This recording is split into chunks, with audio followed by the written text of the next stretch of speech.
my niece was like, I want one. And my sister, because she's 8. So big enough to, like, understand that it's spicy food. My sister was like, are you sure? And my niece was like, yeah, you like them, I want one. So we gave her a little slice of jalapeno.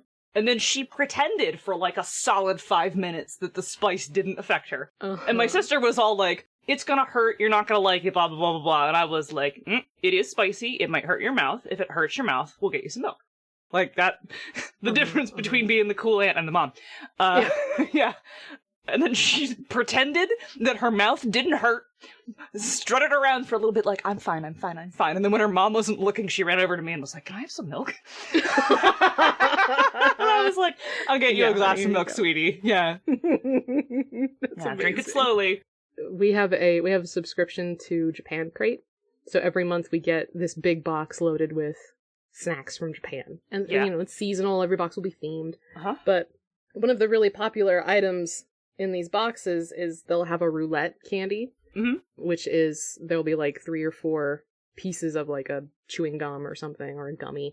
And you know, they'll all be pretty good. And then one of them will be like really, really, really sour. Really sour. More sour than you can get away with in American candy. And we're always like, oh yeah. And I have never gotten the sour one. And it makes me sad because I really like sour candy. And I never get the sour one. Oh. So last time we did it, Ewan was like, oh, you know what? I think this one's the sour one, as he was picking it out. He's like, it's a slightly different color and it smells a little different. I was like, all right, yeah, give me that.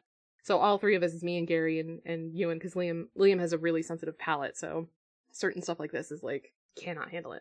But we're all sitting around the table, we're chewing on this gum, like waiting, like watching each other's faces, like, okay. Which one of us is and after a couple of seconds, Gary's like, mine's not sour. And I'm like, mine's not sour either. And we look over at Ewan and he is like bracing himself against the table, like his face is all screwed up. He looks like half enraged. I'm like, oh man. So I guess the sight and smell test didn't pan out. He had to go spit it out. It was so sour. Poor guy. No, you know what? Fuck that kid. Fuck that kid. You know why? You know why? Why? There's a lot of reasons. He's been quite a wicked child lately. He's 15. He's getting into some shit. He's just being a teen. He's just peak shitty teenager. Yeah, just the worst. He's hilarious, but he's the worst. And the most recent is that he went into the fridge to get a ginger ale, and I heard him shout, "Who left this empty box in here?" And I was like, "What? The box is just empty. There's nothing." He's like, "Yeah, did you do it?" I was like, "No, I don't know. I put the box in the recycle because it's like right there." And he's like, "I bet you did it." It's like, I would never do it. So who would just leave an empty box in there?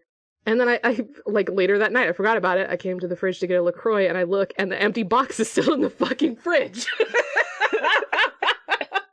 He was so mad, and he accused me of leaving it there, and then he just left it there. And I texted him like, so you saw that the box was empty, and then you just left it? And his response was just, correct. I was like, you shithead!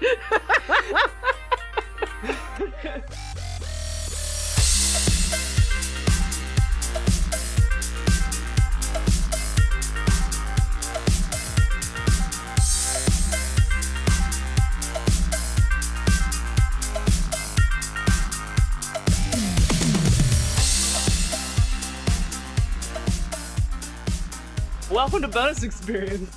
We're a podcast with a deeper look at the play experience and the finer details of running and writing games. We are queer women speaking with authority about games. And, we swear. And you can die mad about it. Just die mad about it. I think that there's been a couple F-bombs in our cold open, probably. I don't know. Pour yourself an extra G&T, I almost said Monica, because that's me. your drink. Pour an extra G&T, Margaret. For me. And enjoy our bullshit. Yeah. I'm Monica, one of your hosts, industry professional, game designer, and developer. My name's on a lot of books, many of which are not yet, but a bunch that are. Yep, that's all I'm doing for my resume today. How are you? Who are you? You are the once in future Monica. I am the once in future Monica. Did develop Scion Once in Future, which is currently living in layout limbo. God, I want people to have it. Yeah, me too. Demigod just went out to backers, so once in future, soon, I hope. Introduce yourself to our audience who knows who you are. Or doesn't, if they're new, maybe. I'm Ray. I'm an industry professional. I write fiction setting, and I write rules and widgets, and I am in Trinity Continuum Assassins. They came from beyond the grave. Okay. Scion Titanomachy. Yes. Scion, A Light Extinguished. Are those the only ones that are published now? Maybe. I think those are the only ones that are published now. Maybe. The things I'm in that aren't out yet. Scion Dragon. Yes. Exalted Essence. Exalted Crucible of Legends. Scion Once and Future. Scion Dragon Companion. Scion God. Exalted Sidereals. Exalted a novella that I can't tell you much about. Exalted Essence Companion. And another thing that hasn't been announced yet. I'm on a couple things that haven't been announced yet. Can't talk about those at all. There's a lot. There's some stuff going on. It's pretty hitting exciting. That bottleneck. Yeah. But this is our year. I'm sure as soon as they get through, it's gonna be like bam, bam, bam, bam. Yeah. Nothing but links, nothing but hustles. Yeah. I can't wait for all this stuff to come out, to get out of the editing and layout hell and become reality. Yeah. Yeah. Today we're talking about one of our favorite social mechanics, hard bargains, and how to use them. Hard bargains. Hard bargains. Monica, what the fuck is a hard bargain? Well, first off, I'm going to point out that I'm pretty sure this mechanic got popularized with the original Apocalypse World. Just throwing that right out there. Or at least that's where I heard it for the first time. Yeah, that's also the first time I encountered it. Mm-hmm. In Apocalypse World, it's under the do something under fire move. And I'm sure a lot of you are familiar with Apocalypse World by this point in the BXP catalog. It's a, roll 2d6, add modifier. Yep. It's got, hits. Mm-hmm. It's got, misses, and it's got mixed successes. Yeah. When you do something under fire and you get a mixed success, it says that the MC, which is, their word for a GM, can offer you a worse outcome, a hard bargain, or an ugly choice. And that's, when we talk about hard bargains, I think this is kind of the impetus of that. Yeah, I think so too. I mean, someone will surely correct us, but that's the first place I heard of it. We're talking about us right now. A hard bargain is a situation in which a player must make a choice between two somewhat undesirable outcomes to get what they want. And I think that's a good, one-sentence summary of what we're talking about. You put someone between a rock and a hard place. Yeah. Hard bargain. These also make an appearance in Blades in the Dark and certain other Forged in the Dark games as the Devil's Bargains, which is basically you can get an extra die in your pool if you voluntarily allow something bad or complicated to happen. And that can be as simple as you take extra damage, or you use extra resources. Or it could be as complicated as this villain from a previous arc suddenly appears and is here to fuck things up. And then, of course, we have it in Exalted Essence. Exalted Essence uses hard bargains as a means to resist social influence or other effects. And generally, it'll be like, okay, well, either you accept the influence or insert other outcome that is bad for you and good for me. But it can be more complex than that. You can think of hard bargains as mission failed successfully. That's so good. So why are we so into hard bargains, though? What makes a hard bargain interesting? Yeah, you ever have a situation that, say, I'm just pulling this out of my butt here, I don't know, a very common flat distribution game where you roll, low on a charisma check? Just as an example. Okay. A thing that never comes up ever. No. And you were only presented with a hard stop. You just don't get what you want. That's it. No further progression. Do you want to talk about it? I mean, okay? I'm actually going to talk about this a whole bunch later, but I don't. It's just an example, Ray. It's never come up. It's never happened before. Okay, all right. If you're okay, then it's okay. I'm fine. Or alternatively, a player rolls a natural 20 and you don't want to give everything away, or make an NPC do something that you think is out of character. Also, just a random example. Yeah, no, your player totally like a 1 in 20 probability of hitting what they think is an I win everything button. Right. Yeah, this is what hard bargains are for. Consider them an extension of the fail forward concept. There's a BXP episode for that. Yeah, that's a really great way of thinking of it. Like, a hard bargain is just sort of mechanizing failing forward, as opposed to like, oh, well, you kind of get it, but you kind of don't, which is such a vague way of thinking of it. Yeah. The hard bargain is a way to make it interesting. It's a make things more interesting lever. Your players get a chance to do something cool or resist something uncool, and the story pops a new obstacle into the player's way. I am, probably surprising no one, a huge fan of hard bargains. Yeah, we are both a real big fan. Also, they came up in the AP I did for Pathcast, where we ran Essence, and then a hard bargain refusal came up. And I hope Dixie kept it in the episode. I haven't gone to listen through the whole thing. But Eddie just, like, lit up at how delightful they were used. Oh, yeah? Yeah. Can you tell me what it was? Like, what you did? So Chaz's character, Team Parent, a hot they-them eclipse, attempted to convince the Fairfolk pirate captain that they were fighting to basically, like, stop fighting and help them. Oh. And Fairfolk captain refused, but said, okay, I will help you, but you have to come sail with me for a time. Oh. Yeah. Okay. And that's how Chaz's hot eclipse got a Fairfolk girlfriend. and since they were all like, oh, it's a one-shot, okay, I just say yes. Right? Like exactly. Yeah. And then they have adventures. And Eddie just was like, oh, that's so good. Fairfolk pairs. Yeah. Right? Yeah. Yeah. I love hard bargains. So, okay, that's great, but, like, so what do you not do with a hard bargain? Like, we were talking before about, like, oh, well, they roll a 20 and they think it's an instant I win button. Right. But you don't necessarily want to, like, take that one away, right? Right. It first and foremost, it should always be an interesting choice. Don't fuck your players over by offering things you know they won't say yes to. That's the point. It's allowed to be a rough choice. I mean, it's not called a good bargain, but it should be something worth agreeing to, because what you're getting in return is fun, interesting, compelling, or forwards the plot. Yeah, it can't be two awful things that nobody wants. It's gotta have something compelling about either end of the bargain. Ideally, you've got a table of players who are invested in making the story interesting. And if you're living the dream, you have a table full of masochists who are like, yes, hurt me, do terrible things. Which I had in my my Fate game of teenage superheroes. Mm-hmm. I had a couple of players who were very, very into every, like, compel I could come up with that was like, how about I make things a little worse for you? They would, like, lean forward like, yes, tell me how. Like, they got so into it. I love that. When you come to the table ready for a story instead of being, like, precious about your character, I love that. Yeah. I'm gonna tangent real quick. Yes, please. So I'm playing a game, and the first episode we really got to playing, it was very obvious to me that the GM was so used to the group resisting everything he tried to do that he kept slowing the game down because he kept expecting us to say no or to fuck off. It was just really funny to, see this person try to put up all the defenses for an unruly group of people who are just there to fuck him over and, make life difficult for him. And the group was just like, yeah, no, we want to play the game.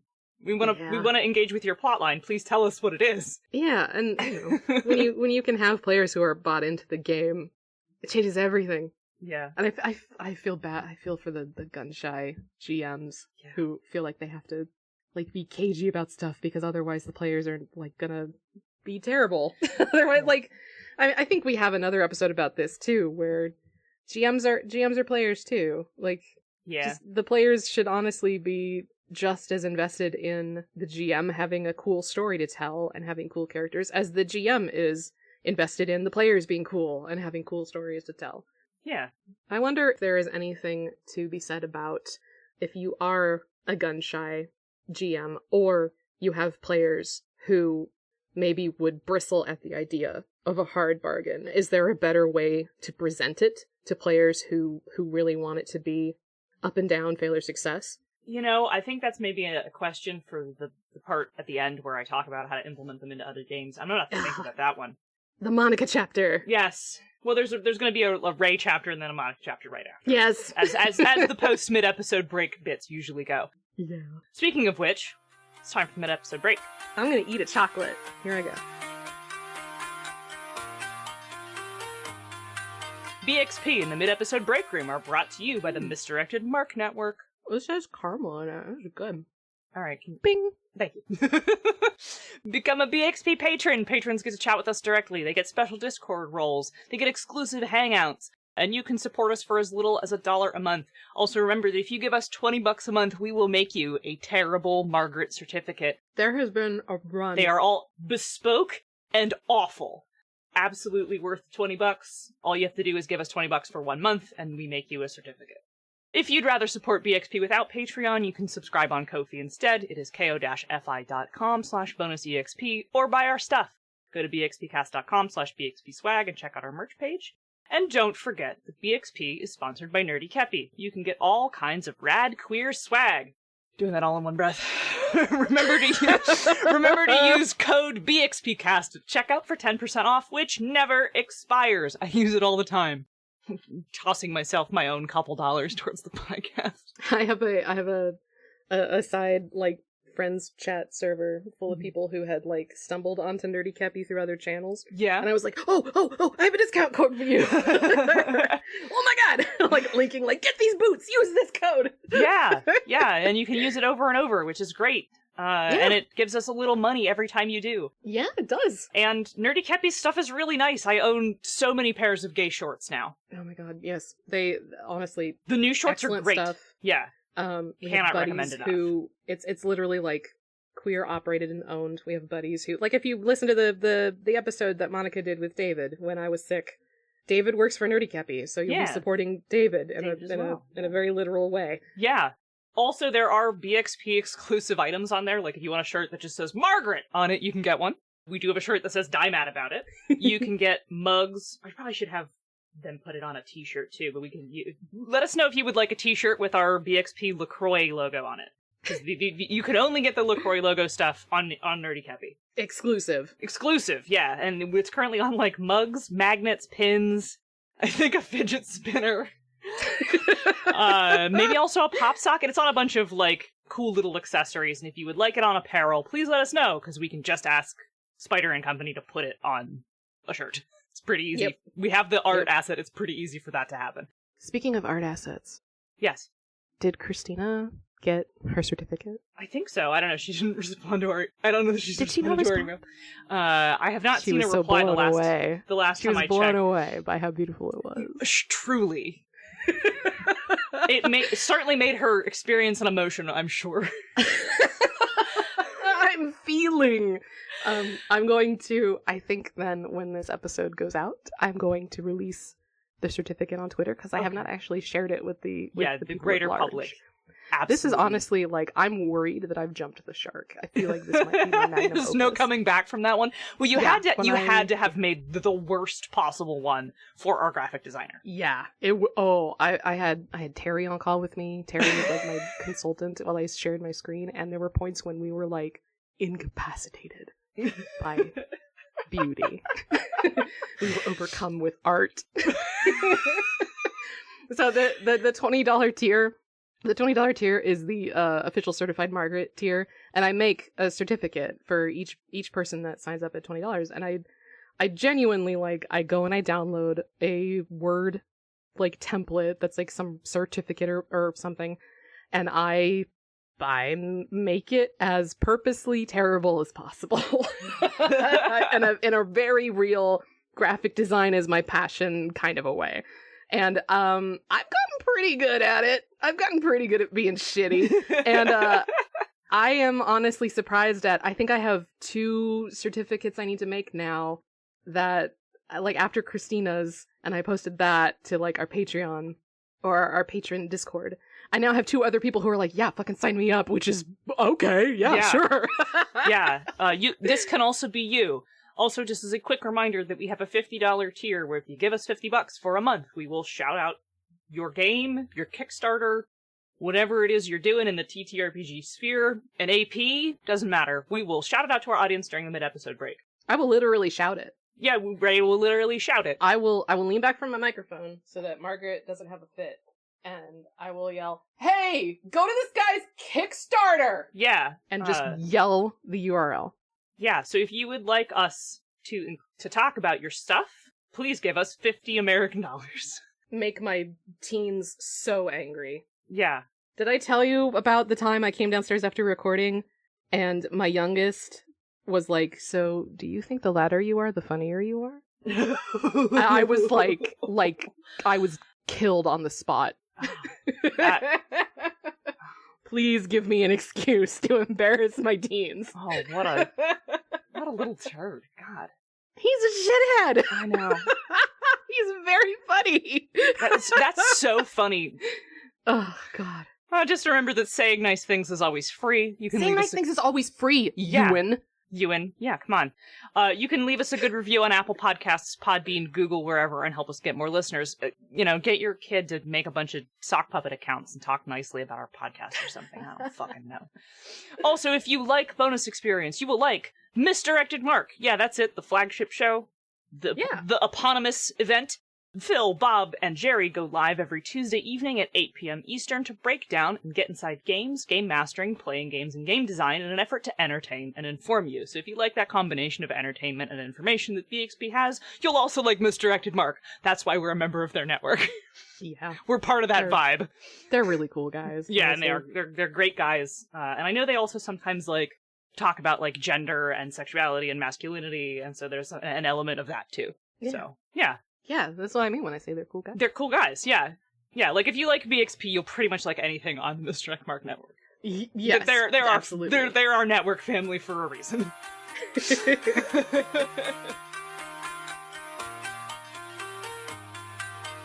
So, if you're making a hard bargain, you're gonna have to make them an offer they can't refuse.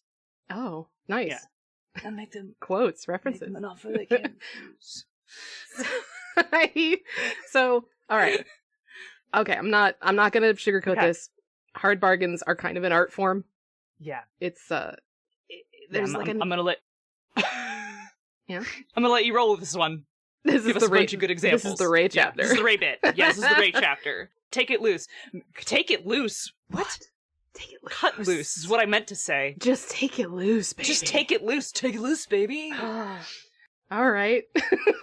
All right. I will do that. I will do what you said. No, I was always like that. I was always like that. Hard bargains. Tricky. Hard bargains. Kind of got to walk this line between ooh, that's okay. Ooh, but I don't know. You got to tempt them. You got to tease them a little. So, the trick to a hard bargain, right? You think about the outcome the player is hoping for when they make their roll, and before you see the result, just keep it in the back of your mind. Think about one or maybe two ways that this outcome could go awry. You will kind of want to have it ready to spin off the dome, which, improv and coming up with things on the fly, off the cuff, can be a little tricky, but the more you practice at facilitating games, the easier it gets, honestly. So a couple of my favorite ways to make shit go awry. I like the catastrophic success, when your player gets what they want. Yeah. But best. Right. But it's just it's too much, or it's out of control. Mm-hmm. So they hit the villain with their firebolt. Their firebolt? Their firebelt. Firebelt. They hit the villain with their firebolt. With their firebelt. With their firebelt. Like it's a wrestling tournament. But also, they've caught fire to the surrounding brush. So maybe in another round, there's going to be a wildfire. That's your hard bargain. Either you miss, or you hit, but your fire goes out of control. Or the song you were playing to soften the heart of the queen so she would take in the refugees. It works. You see her, wiping a tear from her eye. But then you also see her battle wife is, making kissy faces at you. And now you're like, oh no, my song was too good. I saw you put the phrase battle wife in there, and I'm like, yes, the best one-off example I've ever included. The battle wife! It's a hyphenated battle wife. It is battle wife. The exalted hyphen, the battle wife. I also like the just barely too late, which is one of the simpler ways to do it, which is they get what they want, but their consequences have caught up to them. So, they're trying to escape on this stolen horse, and they get the horse free in time. But just as they get their horse, into a gallop, they can hear the Dark Knight is just behind them, oh no. Or you get to the safe and you stuff all the gems in your duffel bag, but you can hear sirens outside already. Oh shit, you're just too late. Oh. Another easy one is it's the one-way door. Basically, they get what they want, but they can't try this method again until something. They reset it, basically. It's something as simple as just, okay, you picked the lock, but your lockpick snaps, and that was your last one. Oh no. Yeah. Or, alright, yeah, you're able to con your mark, and you pull one over on them, you take their money from the shell game, but you can see that they're, frowning and, glaring at you, and now oh, okay, they're never falling for that trick again. So you get what you want, but you're gonna have to try something new next time. Yeah. And then my absolute favorite, is the problems for future me option. Which is actually codified in one of the Exalted Essence charms, Judge's Ear technique, which chef kiss, I love it. Which is basically, the hard bargain is literally either your target knows they're lying to you right now, or they don't know you're lying to them, but you're at a penalty to lie to them for the rest of the story, for the rest of the session, whatever you have there. Which stacks. And it's wonderful for those procrastinating players who are like, okay, I'll deal with that later. Until eventually they get to a point where it's like, all right, hard bargain. Or they get to a point where they can't even hard bargain anymore because they're at such a high penalty because they kept lying to this one guy that he can just roll up and be like, your web of lies has unraveled. Or there's, the really simple, like, all right, yeah, you are able to bind this demon into your service for the entirety of the month until the next new moon. But, he looks a little too self-satisfied. So, once before the story ends, I'm gonna let you know one time that he follows the letter of a law instead of the spirit and how it got you in trouble. So you get what you want, but there's gonna be problems for future you. Yeah. This is all about giving the player what they need to keep the story going, but you want to, like, throw a fruit cart in the way that they have to topple over. So it'll slow them down, maybe, but mostly it's just going to be fun to watch it happen. Fruit goes everywhere. Wow! I definitely want to point out that practicing failing forward as a thing, like a partial success, or at least just rolling a normal failure in a game that doesn't have partial successes into them, like if they miss by one or what the fuck ever, will get you better and better at creating these hard bargains, because a couple of these examples sound just like, you missed, but not quite. Yes, that's it. That's all it is. Because at its core, a hard bargain, I think, is a refusal mechanic, which I think takes us really nicely into our next topic. Oh, Monica. Yeah. How do you port hard bargains into other games? Yeah. This is actually an easy question to answer. It's not that hard. It does take practice, though, as Ray just described. Its mechanical structure doesn't actually require any integration to the numbers part if you're dropping it into another traditional game. And I'm only going to speak to traditional games, and you can go listen to our episode where we define what the fuck we mean when we say that. Because story games and LARPs and other, like, small form factor storytelling type games tend to already have strong rules for refusing unwanted influence, as they are usually structured around mechanics for conversation. Yeah, And so this is like, it came from that space, and I'm not speaking to you because you already know what we're talking about. Right, you're already like, whatever, I play Powered by the Apocalypse games. I know what hard bargains are. Yeah, so let's go back to that totally random thought experiment about making a charisma or diplomacy check and then not wanting an NPC to immediately go along with the player character's plan, but also not wanting to punish success. Okay, yeah, you're ready to... And then this ties into the idea that a hard bargain is in itself a social refusal mechanic, right? Right. So here's where you implement the hard bargain. The NPC will go along with part of the proposed plan, but only if the PC is willing to do something in return. See my example from earlier about the pirate captain, barefoot pirate captain. Definitely. Yeah. Maybe something dangerous. I'll only do it if you smooch me. Right, yes, and that may be something dangerous and inconvenient, such as traveling with this fairfolk troop of pirates for a while. Honestly, most of the time players will go along with this. And when you can get a read on what people will say yes to, you can get people to buy into this all the time. Yeah. See also my discussion of, like, my blessing of may you always have the most masochistic players at your table. Right. Yeah. They don't even necessarily need to be masochistic to want to go along with this sort of thing. They just need to be interested in different outcomes, right? Right. Or be tempted by the thrill of something dangerous and inconvenient. Players who have been influenced successfully by an NPC can also offer a hard bargain as part of a refusal. So this is not a one-way street. This isn't just to protect your GM game from being derailed by high charisma checks. This is also to give your players a little agency back. And if you are giving and taking, you will have such a fascinatingly fun game, and it will make your adventures so much more interesting. Trust me on this one. So it is allow the players to also say, okay, I'll do X, but want Y in return.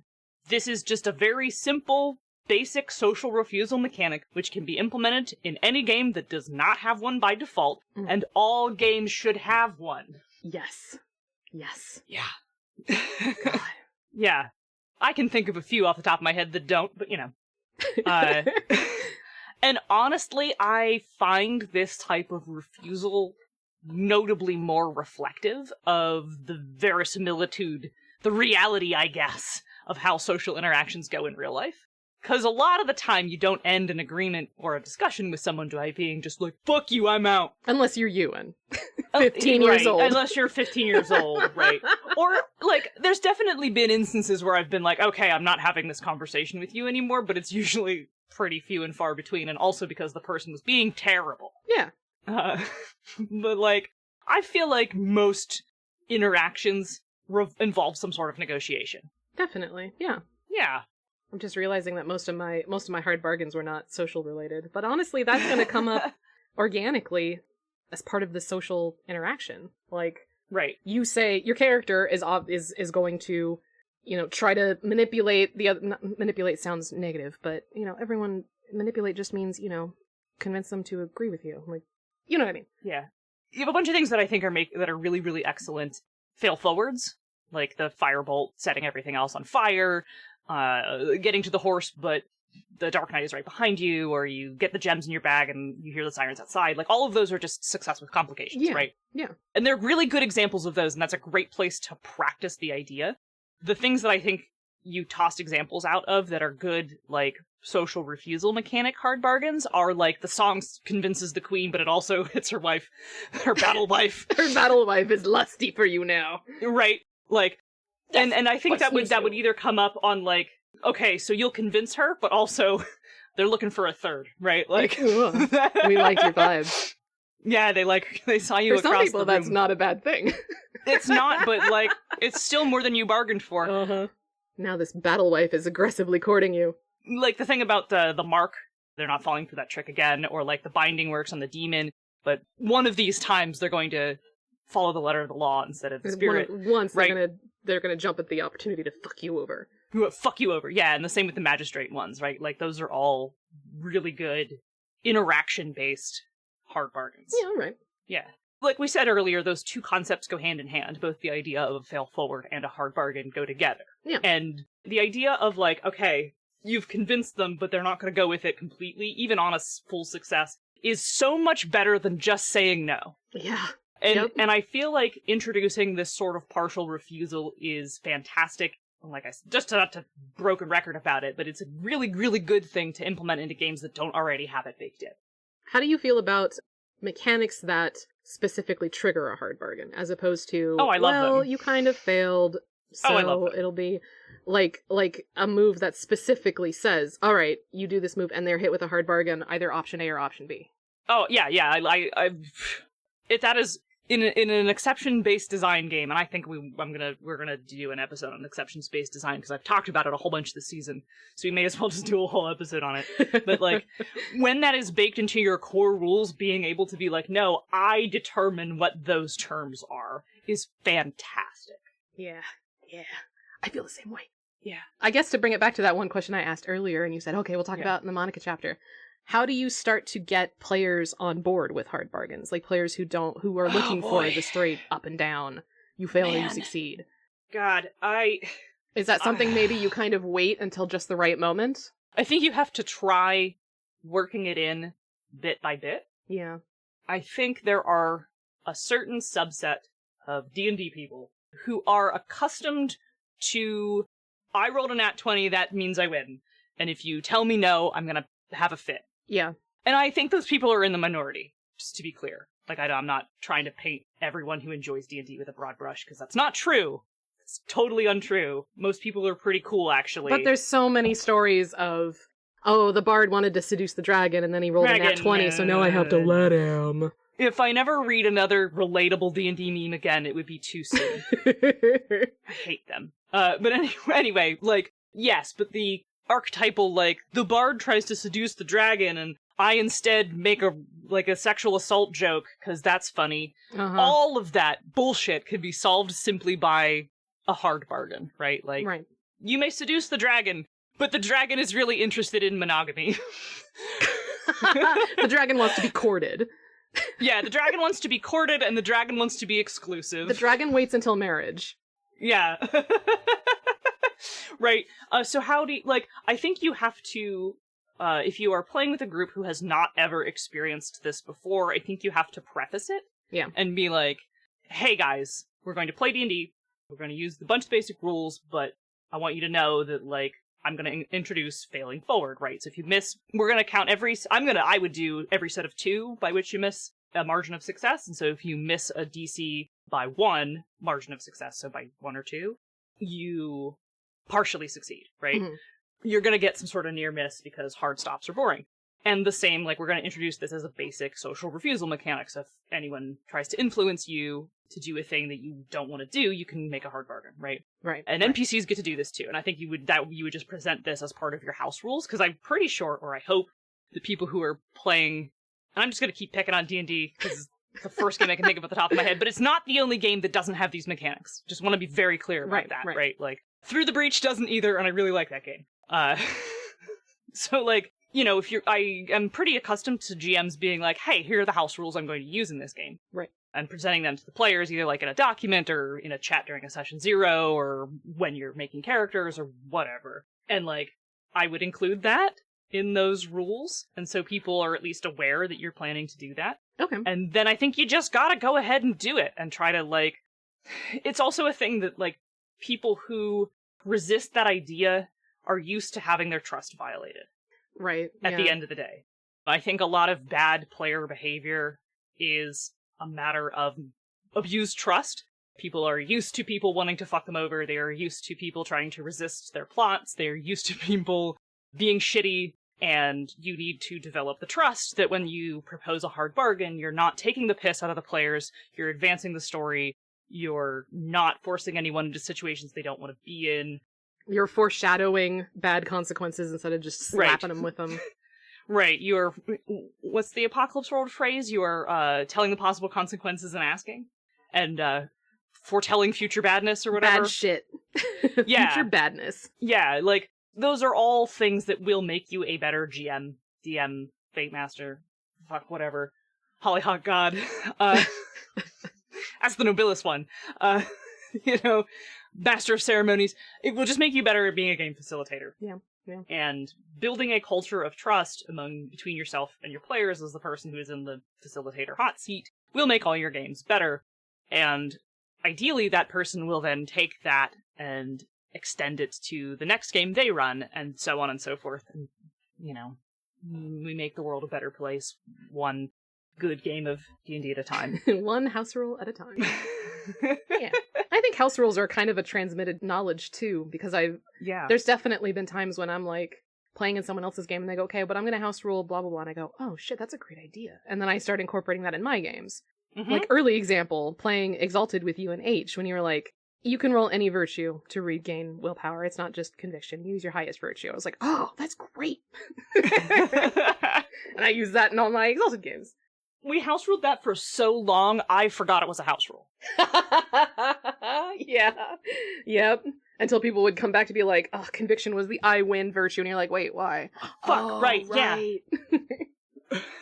I remember that. Monica. Yes. Where can they find our show?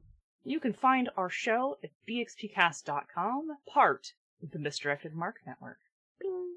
I should get a triangle just to do this. You should get a triangle just for this. I bet you can get one on the internet for cheap. Just pull out a triangle out of it. Bing! And watch my family go, what the fuck are you doing? Can they email us, though? What about if they want to do They can email us. Email us with your favorite examples of hard bargains you used in your games. Or if you listen to this episode and you are like, I'm never going to let a player roll all over NPCs with high charisma checks ever again. If we've changed your life, please email bonusexpcast@gmail.com.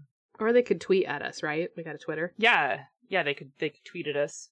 You could share those stories on Twitter too. That'd be super. We will retweet them and reply to them for the engagement. That is at bonusexpcast. For as long as Twitter continues to exist. Anyway, yeah. We'll see. We'll see. Anyway, we also have a Discord. Yeah, we do. which you can join. It is not patron exclusive. No, anyone can be there. We have a lively cast of characters who hangs out in there. Yes, it's very active lately. It's great. Yeah, we did have to quarantine all the Exalted Talk to its own channel. Yes. You are welcome to join even if you are not an Exalted fan. Any game fan, welcome. This is not an Exalted show. Despite popular appearances, it is neither an Exalted show nor powered by the Apocalypse show. No, they're just things that we like. And so you can go to tinyurl.com/BXP Discord. There's a link to it on our Twitter profile and on our website. So if you're looking for us, you can find us. And I think, actually, if I look at, like, our boosts, I think that if we get to level 3, which is 14 boosts, we can get a custom invite link for our server instead of using tinyurl. Okay. Which would be wonderful. Cool. But we do have stickers now. We do have stickers, they're great. One of them is Die Mad About It, and the other one is a surprise. You'll have to join to see. The other one is a surprise. Yeah. All right, but you're on Twitter, right, Monica? I am, for the time being, I guess. I made a Tumblr. Oh, really? I am at Zenith Sun, and maybe if I get around to tumbling, because I was like, maybe I should just tumble more. Now they have this Blaze thing. Did you hear about Blaze? No, what's Oh Blaze? My god, it's fucking beautiful. So for a while, Tumblr had tried this thing that was basically like a subscription service where you could subscribe to certain users and get paywalled posts, and people were like, fuck out of here with that. I'm not paying somebody for their shit posts. Yeah. They took that down, and now they have Blaze, which is instead you pay to blaze your posts, and it's basically ads. Like you can just put your post on something, you promote it, right? But there's no way to target it. There's no targeted. So you just, and it's apparently relatively inexpensive. So there's a very low barrier to entry, and Blaze has like become everyone's new favorite toy. Like for a while there was a very like pro-Catholic blog that was like preaching in proselytizing. Thank you. In these Blaze posts, and then someone else made a single serve blog just to post Martin Luther's theses and blaze that post. So there was like, there's like these like shadow wars happening now on people's dashboards, and they're fucking loving it. Like none of it is like important. Like, hey, come see my work. I'm advertising my photography. It's all people just paying $10 to get their shit posts on other people's dashes. Yeah, I've Tumblr also is like incredible. gotten my drawings to a point where like I feel like maybe other human beings should see them, and I thought about putting them on Tumblr. I mean, I have an old Tumblr account. When I started seeing people are like, well, I'm gonna go make another Tumblr, I was like, what? Are we really doing this? Are we going back to Tumblr? We're going back. I think we might be going back to Tumblr. Anyway, I'm on Twitter, Ray W. Cole. Yeah. I might be on Tumblr later. I'm making no promises. Yeah. Maybe later in this we'll be like, follow me on Tumblr. I'm Dice Wizard, which is currently the name of my totally empty Tumblr that I made for myself as a professional. I'll be Raidenless Behavior on Tumblr. Really? That got you? Oh my god, I love it. Let's get Chaz to be president of Birds again. Alright, cool. Everybody get the fuck out. Yeah, that's too much. We gotta go. Contribute one too.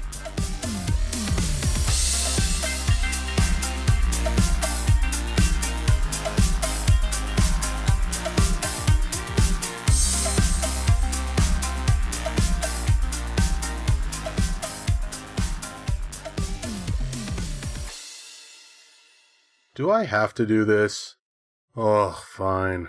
Bonus Experience is written and produced by Monica and Ray. And edited by Margaret. Our logo and art is by Nino Studios. You can find her on Facebook and Instagram. Our theme song is Reuse Noise with the Light by CDK, and is used under the Attribution Non-Commercial Creative Commons license. BXP is part of the Misdirected Mark Network. What is all this? I'm not reading this. Fuck it. Bye.